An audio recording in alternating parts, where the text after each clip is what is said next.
Hello everybody, it's me, the Real Local Maniac. I'm back again with another game review. Now the game we'll be playing today is Final Fight 2 on the Super Nintendo. Now, the reason why I'm doing this game is because recently with the 1HMPS community, I've been playing a bit of Final Fight on the Xbox 360, and that version was basically a high definition version of the game, which also featured remix music. There is a standard version which was just pretty much exactly the same as the arcade game, and I also uploaded a video which had guest commentary from Ototo72. So that, you know, if you haven't checked it out, please check that out. But yeah, so this is Final Fight 2 on the Super Nintendo. I've completely skipped Final Fight 1, and the reason being is that, you know, I thought I'd save that for another day. And another reason is quite a lot of people that I know haven't actually seen or played this game, which I'm kind of surprised by.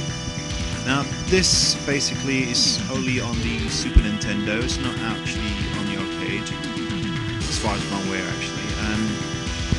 But I remember I got this game from a video shop that I used to rent games from, and it was like a Japanese game. And it was a big improvement over the first game because you could play two players at the same time, whereas in Final Fight 1 you could select one or two characters. You could select Hager and Cody, and that was it, but it's only a single player game. Another version did come out, which was Final Fight Guy, which you could select then Hager and then Guy, which was a bit of a letdown really. Somewhere down the line I am going to do a Final Fight video, which is also going to feature the first level of the arcade, and I'm going to compare how the Super Nintendo version looked like it.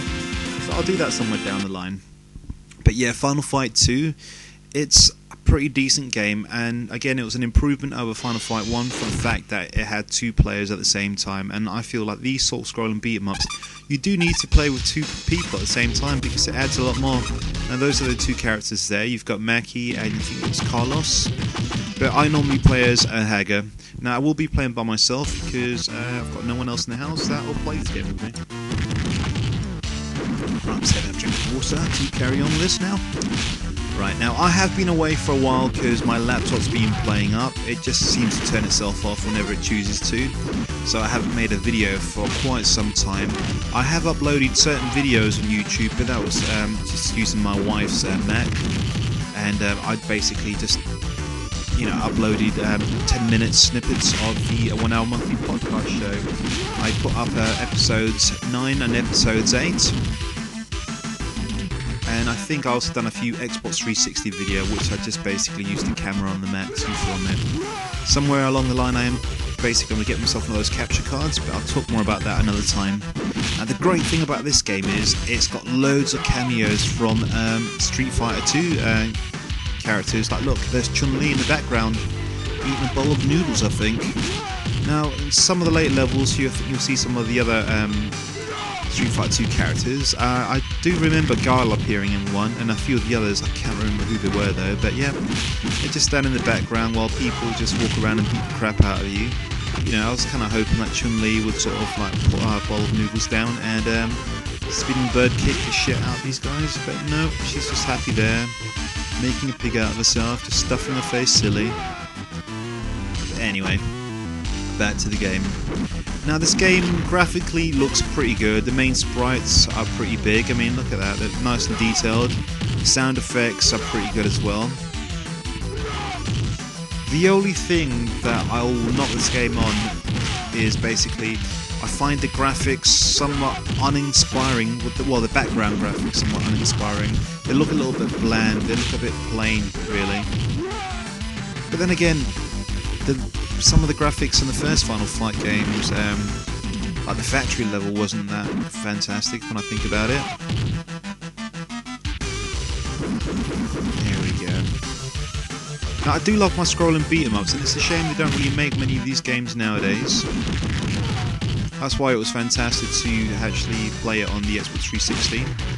I've also been playing a few of the scrolling beat-em-ups on the Xbox 360 with some of the community members of the 1HPS forum.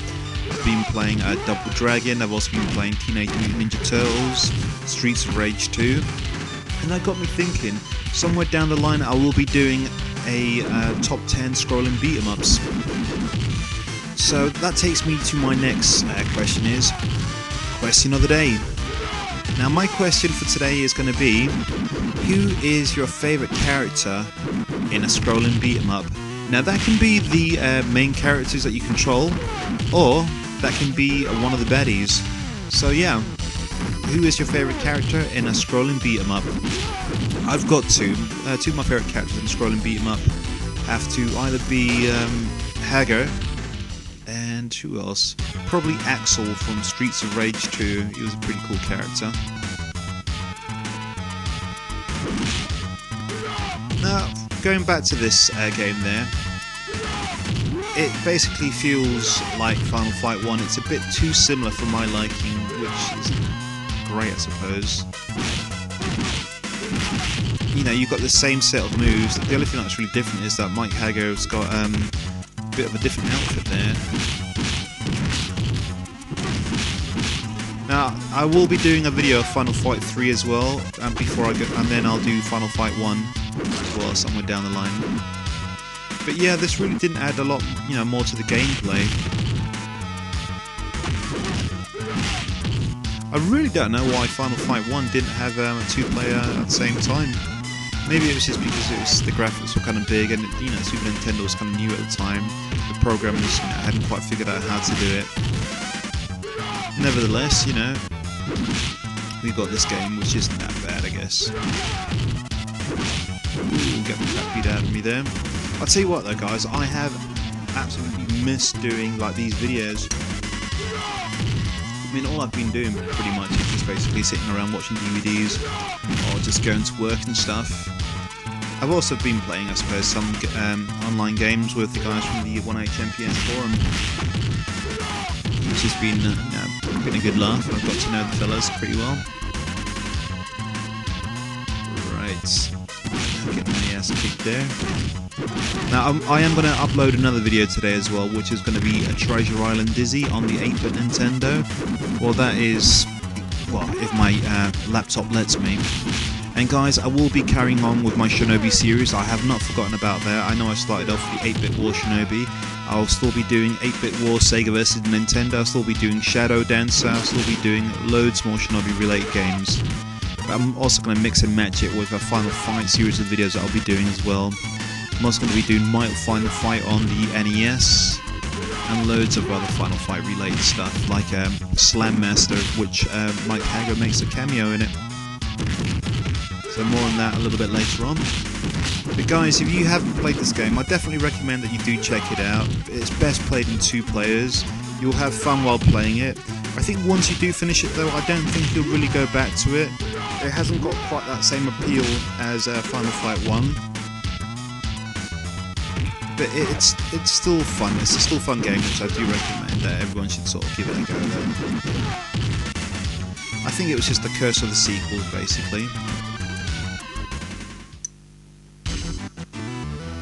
But I am glad that this game did come out though, because I did feel a little bit cheated when Final Fight came out and it was only 1 player, which in turn I had to make do with a game called Rival Turf, which was pretty much like Final Fight, but 2 players basically, which I might do a video of that somewhere down the line too. Oh, before I completely forget, I'd like to congratulate Spin Dizzy, who won the Dizzy loading screen cups from at the forum. We're running a competition called Picture That, where it was a caption based competition, and the winner of the loading screen cups, like I said, was Spin Dizzy. So Spin Dizzy, if you're listening to this, I have sent off your Dizzy loading screen cups. I posted it Saturday morning, so you should get it within the next few days. So please feel free to contact me, post a picture on the forum or on YouTube or on the site, wherever, and just let us know what you think of them. Alright guys, I think I must be reaching the end of the YouTube dreaded time limits. I'm gonna pretty much call it a day now. I'm the Real Local Maniac, and I shall see you all next time with Treasure Island Dizzy on 8-bit Nintendo. And then maybe there I might do Alex Kidd and Shinobi World. See you later guys.